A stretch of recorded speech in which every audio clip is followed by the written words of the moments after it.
যে এপিএছচিৰ দিনত আটাইতকৈ ডাঙৰ কেলেংকাৰী খলনায়কজন আপুনিয়ে আছে। ৰাকেশ পালে নামটো পোৱা নাই। ৰাকেশ পালক এই কেলেংকাৰী কৰিবলৈ দিয়া, ৰাকেশ পালক কেলেংকাৰী কৰিবলৈ দিয়া মানুহটোৰ নামেই হ'ল হিমন্ত বিশ্ব শৰ্মা। যদি ৰাকেশ পাল অজগৰ সাপ, তেতিয়াহ'লে হিমন্ত বিশ্ব শৰ্মা আন্না কুন্না। বোলে মোৰ দিনত এপিএছচি চাকৰিবিলাক খুব ধুনীয়া কৰি দিলো, এতিয়া দুৰ্নীতি নহয়। মই তেওঁক এনেকে মুখৰ আগত চকুত থৈ, ৰঙা চকুত থৈ আঙুলি টোৱাই কওঁ যে এপিএছচিৰ দিনত আটাইতকৈ ডাঙৰ কেলেংকাৰী খলনায়কজন আপুনিয়ে আছে। হয়নে নহয় বাৰু কওক? হয়নে নহয়? ৰাকেশ পালে তেওঁৰ নামটো কোৱা নাই কাৰণে, তেওঁক গুলিয়াই মাৰিব বুলি, ৰাকেশ পালক গুলিয়াই মাৰিব বুলি ভয় কৰিলে কাৰণে ৰাকেশ পালে নামটো কোৱা নাই।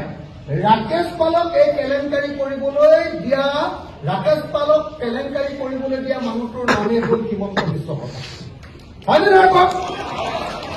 ৰাকেশ পালক কৈছে যে ৰাকেশ পাল কংগ্ৰেছৰ বোলে অজগৰ সাপ আছিলে কংগ্ৰেছৰ দিনত।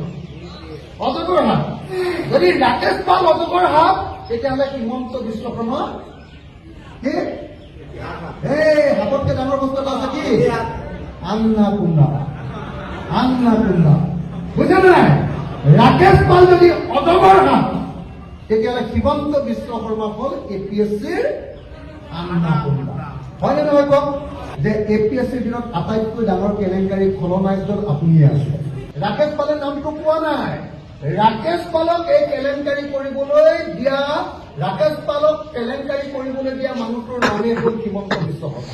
যদি ৰাকেশ পাল অজগৰ সাপ, তেতিয়াহ'লে হিমন্ত বিশ্ব শৰ্মা আন্না কুন্না। বোলে মোৰ দিনত এপিএছচি চাকৰিবিলাক খুব ধুনীয়া কৰি দিলো, এতিয়া দুৰ্নীতি নহয়। মই তেওঁক এনেকে মুখৰ আগত চকুত থৈ, ৰঙা চকুত থৈ আঙুলি টোৱাই কওঁ যে এপিএছচিৰ দিনত আটাইতকৈ ডাঙৰ কেলেংকাৰী খলনায়কজন আপুনিয়ে আছে।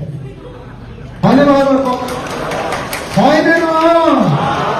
ৰাকেশ পালে তেওঁৰ নামটো কোৱা নাই কাৰণে, তেওঁক গুলিয়াই মাৰিব বুলি, ৰাকেশ পালক গুলিয়াই মাৰিব বুলি ভয় কৰিলে কাৰণে ৰাকেশ পালে নামটো পোৱা নাই। ৰাকেশ পালক এই কেলেংকাৰী কৰিবলৈ দিয়া, ৰাকেশ পালক কেলেংকাৰী কৰিবলৈ দিয়া মানুহটোৰ নামেই হ'ল হিমন্ত বিশ্ব শৰ্মা। হয়নে নহয় কওক?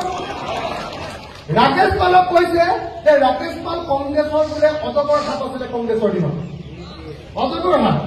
যদি ৰাকেশ পাল অজগৰ সাপ, তেতিয়াহ'লে হিমন্ত বিশ্ব শৰ্মা কি? এই সাপতকে ডাঙৰ বস্তু এটা আছে কি? আন্না কুন্না। আন্না কুন্না। বুজা নাই? ৰাকেশ পাল যদি অজগৰ সাপ, তেতিয়াহ'লে হিমন্ত বিশ্ব শৰ্মা হ'ল এপিএছচিৰ আন্না কুন্না। হয়নে নহয় কওক?